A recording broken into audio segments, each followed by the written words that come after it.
Good evening and welcome to Perspectives. I'm Sebastian Gomes. Today, Pope Francis visited the Ostali Refugee Center in Rome, which is the Italian branch of the Jesuit Refugee Service, an international network that assists refugees and forced migrants. The Pope met with the refugees and heard speeches from a Sudanese man and a family from Syria. An employee of the center said the Pope came not for them, but to meet the refugees themselves. In response to the worldwide day of prayer and fasting on Saturday, the Apostolic Nuncio to Syria, Archbishop Mario Zenari, has offered words of thanksgiving to Pope Francis. The Pope's words, he said, resounded here and are truly a breath of oxygen, not only in Syria and the Middle East, but I believe all over the world in these days in which a very dark and heavy atmosphere is breathed. And the Apostolic Nuncio to the United Nations, Archbishop Francis Choulicat, has spoken out against military intervention in Syria. At a Mass this weekend, he said military strikes on Syria are unjustified and will create a far larger humanitarian disaster for people already suffering from hunger, displacement, and critical lack of medical care. Also this past weekend, representatives of the world's most influential mining companies, including Anglo-American, China Minmetals Corporation, and Rio Tinto, met with the Pontifical Council for Justice and Peace to study and discuss the ethical issues surrounding their work, especially in the developing world. Pope Francis issued a letter of thanks to the Council through the Secretary of State, saying mining decisions today cannot be taken solely from geological perspectives or the possible economic benefits for investors and for the states in which the companies are based. A new and more profound decision-making process is indispensable and inescapable, one which takes into consideration the complexity of the problems involved in a context of solidarity. The primary organizer of the meeting was Cardinal Peter Turkson, who is the president of the Council for Justice and Peace. Pope Francis celebrated his usual Mass this morning at Casa Santa Marta and spoke about the importance of proclaiming the resurrection.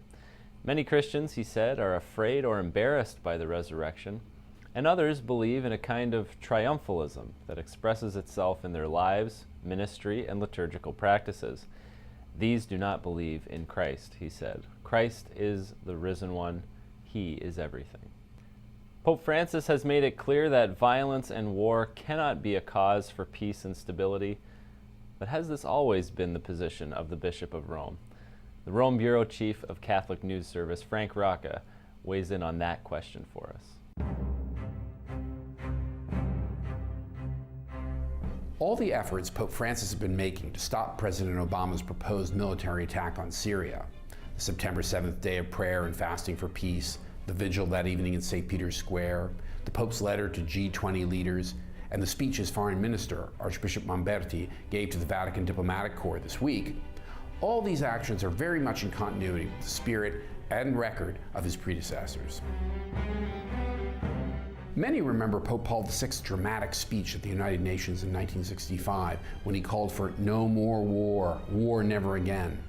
And John Paul II was a constant campaigner for peace, calling the Assisi interfaith meetings, praying for an end to violence in the Balkans, and doing everything he could, publicly and privately, to prevent the invasion of Iraq in 2003.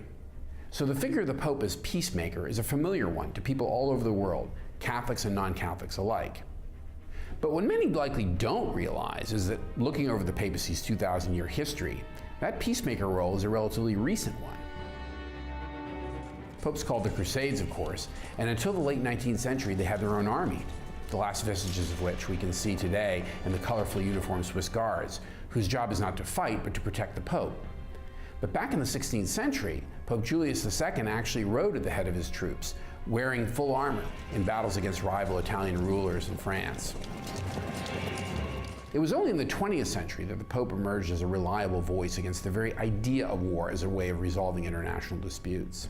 Benedict XV seriously tried to broker an end to the carnage of the First World War, and Pius XII sought through diplomatic channels to head off the Second. The change reflects the vast leap in destructive power of military technology in the industrial age. In 1963, Pope John XXIII wrote in his encyclical Pacem in Terris that nuclear weapons had made war finally unacceptable as a way of redressing injustice. But there was another change, too, that made it easier for the popes to give up on war. Their loss of the Papal States in 1870, when the Holy See ceased to be a territorial power. Since then, popes have not had a direct stake in any international conflict, and that neutrality has left them freer to fulfill their role as leaders of a truly universal church.